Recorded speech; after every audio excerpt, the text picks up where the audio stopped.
tadi yang di awal mengatakan Tuhan menciptakan kita berbeda-beda untuk saling mengenal gitu kan. Tapi kenyataannya seolah-olah kita beragama dan berkeyakinan itu punya Tuhan sendiri-sendiri. Jadi taruhlah kemudian di Republik ini ada 5-6 agama, pun demikian juga ada 5-6 Tuhan versi kepercayaan masing-masing. Nah, satu buku ini judulnya agak unik, Satu Tuhan Banyak Agama. Tanggapannya yang Jatikusumo bagaimana? Ya, semua itu mungkin benar sesuai dengan daya pikir mereka ya. Jadi apa yang betul juga, misalnya satu Tuhan berbagai-bagai agama, begitu kan? Itu benar juga. Sebenarnya kalau kita kembalikan realita yang ada, bukan satu Tuhan, justru Tuhan itu multi. Sehingga agama semua bisa ayem di dalamnya. Mungkin perspektifnya penulis yang dimaksud Tuhan itu Allah itu tadi. Iya, mungkin Allah itu tadi. Nah, padahal Allah itu bukan Tuhan.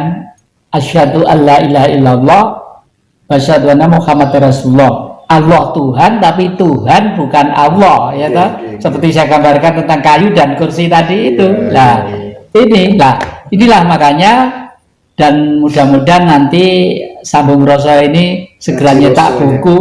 Ngaji Rasa segera nyetak buku, karena banyak telepon ke saya. Udah sana ke Marsendro, telepon sana, buka aja situ bukunya, nanti akan diterbitkan. Judulnya yaitu 99% manusia di dunia gagal paham tentang Tuhan, gitu. Yang tadi bercerita tentang segala macam ini datang dengan sendirinya.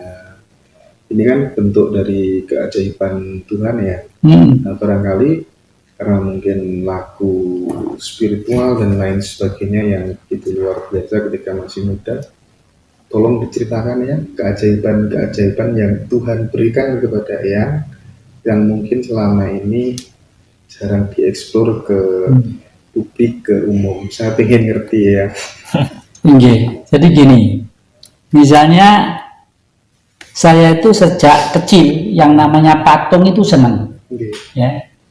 Tapi setelah dewasa saya itu tanya kepada orang pinter, patung itu sebenarnya apa sih? Ke orang dulu itu mau cobain banyak patung, Singosari banyak patung, patung. Apa jawaban beliau itu? Rasional dan ilmiah sekali. Patung itu adalah perwujudan doa. Saya ulangi, patung itu adalah perwujudan doa. Lah terus saya setelah dewasa berpikir, ya kalau kitab suci buatan pabrik bisa sobek, ya bisa rusak, bisa rubah sini sama yang berkepentingan. Kalau patung nggak bisa. Misalnya patung di dalam almari yang sebelah sana itu yang sini Siwa, sini itu Krishna. Ya. Itu idola saya sejak kecil, Siwa sama Krishna. Karena apa? Semua di bumi itu asalnya dari langit. Siwa itu ya langit itu loh. Lalu di bumi itu kenapa kok ada Krishna? Ya artinya Sang Maha itu akan mewujudkan dirinya menjadi manusia. Maka dari itu di dalam pewayangan seluruh makhluk di pewayangan yang bisa ketempatan kehendak Tuhan itu digambarkan sebagai Krishna, Wisnu, wis manunggal, wis nyawiji antara sifat Tuhan dan manusia itu sendiri, ya. Nah itu, oleh karena itu, dan itu anehnya dari mana? Tidak membeli, dari mana? Dari kuburan samaan, ya. Mungkin peristiwa 65 itu takut kalau dipeceli ya, dirusak sama orang-orang yang tidak senang patung-patung itu, dimasukkan dalam kuburan. Nah pada waktu di keduk gini ada patung itu. Malam harinya setelah dibersihkan di rumah, ada anak perempuan yang kerasukan, tangis gitu loh. Ayo cepat itu diselamatkan, tempatnya di saudaramu di Purwantoro sana.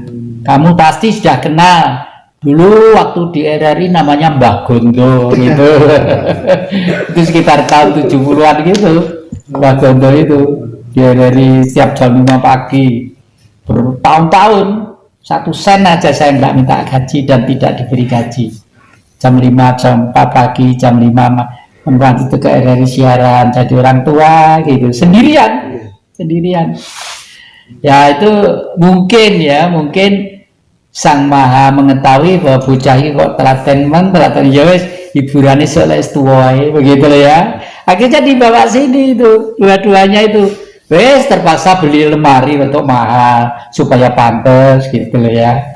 Itu jadi, dan ini semua begitu, semuanya itu termasuk, waduh nggak tahu kok seperti ini. Saya juga heran kadang-kadang bagi dia tahu orang tahu tuku kok barang sakmene kae gitu ya. Betul. Saya itu begitu mengidolakan orang-orang yang tulus mengabdi ya. Jadi apa ya, sangat terinspirasi gitu sama orang-orang yang hidupnya digunakan untuk mengabdi.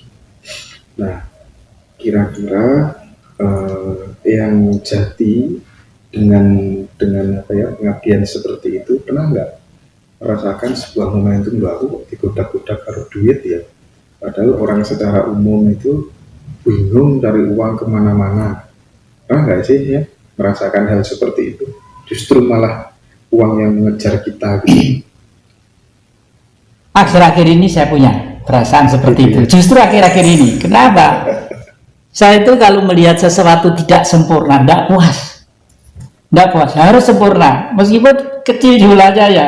Misalnya begini, tadi itu Anda tahu ya adik-adik ya, itu saya beli murah itu kemarin ya, malah tadi itu bayar kurang 50 gitu. Itu saya punya kemarin diantar ukiran di atasnya, kemarin diantar itu, rencana saya nanti untuk tempat keris saya gantung gitu, enak ya itu. Jadi ya gitu, saya terpaksa harus mubeng cari, itu kan bingung duit itu, cari ya. Kebetulan saya punya beberapa batu, kemarin ngeleset di pinggir jalan tukang-tukang batu gitu, dan kebetulan itu saya tidak menduga kemarin itu dapat batu merah delima yang kecil gitu ya. Kemarin itu saya dapat kecil ditukar patung 2 di Blitar, saya seneng patungnya, saya taruh di lemari di sana. Nah, kemarin itu jalan-jalan kok ada lagi lebih bagus dan lebih kecil gitu tapi lebih bagus kondisinya. Waduh, saya beli cuma 150 kemarin, mintanya 700. 150 kasih ya, saya beli gitu. Karena apa? Kenapa harus punya merah delima? Ya menurut leluhur katanya merah delima itu ada manfaatnya, ada gunanya gitu loh ya. Saya tidak tahu manfaatnya untuk apa, gunanya untuk apa. Nanti mati tidak dibawa. Tapi waktu hidup kok seneng gitu loh ya. Ya sudah, ternyata keturutan. Seneng tadi ya. Seneng gitu ya. Oh ya, yang jadi saya ini sering semenjak dengar yang suatu saat nanti segala sesuatu tidak akan katanya semuanya akan bisa dirasionalisasikan. Itu namanya ilmu hakikat, kasunyatan. Nah, paradigma ini yang sekarang jadi diskusi teman-teman yang khususnya ngaji-ngaji Jawa itu tentang sedulur papat, limo pancer ya. Itu secara kasunyatan bagaimana sih? Yang katanya ada yang pernah ditemui kembarannya, terus ada yang bilang ya sedulur papat itu ya ini dan lain sebagainya dan seterusnya. Dari perjalanan spiritualnya yang Jatikusumo melihat itu bagaimana? Kalau saya cermati, saya mulai memahami itu kira-kira setelah masuk kuliah di ekonomi di Universitas Brawijaya. Itu saya masuk ke paguyuban yang namanya Pangestu. Paguyuban Ngesti Tunggal. Dari situlah paguyuban Ngesti Tunggal mengajarkan kita kepada yang namanya guru sejati. Guru sejati itu adalah bukan manusia tapi sosok cahaya yang ada di dalam tubuh kita yang bersinar pada otak kita. Nah, lalu di situ juga dikatakan bahwa sedulur papat itu apa? Kalau menurut perasaan saya, mungkin yang lainnya benar juga loh ya. Sedulur papat itu tubuh ini tercipta karena ada 4 unsur yang menjadi bahan bakunya. yaitu tanah, air, udara, api. Tanah menjadi daging, air menjadi tulang, udara kita hirup, api menjadi darah. Itu dulu papat. 5 pancer itu apa? Ya guru sejati tadi itu, sang bener tadi itu. Makanya pinjam istilah orang Katolik, betul juga. Allah Bapa, Putra, Roh Kudus, Amin. Benar juga ya. Di dalam Islam juga ada ajaran-ajaran seperti itu. Kalau sudah ke tarikat atau ke marifat gitu ya, bahwa kita itu sebenarnya kalau sudah ke makrifat sudah nggak ada lagi warna kulit, kelompok, golongan, tidak ada.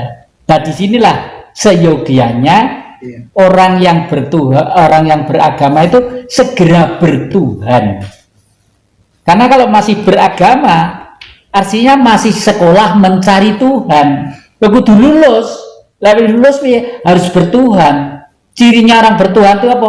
Tidak ada yang dijelekkan, tidak ada yang disalahkan. Ya. Kalau babi itu jelek, celeng itu jelek, kirek itu jelek, masa Tuhan keliru membuat kirek, babi sama celeng? Ya kan? Oleh karena itu hukum cinta kasih, kasih sayang. Nah, inilah nanti itu raja-raja ini akan mulai kita arahkan, kita gembleng ke sana untuk betul-betul menjadi pengayom dari rakyat itu sendiri.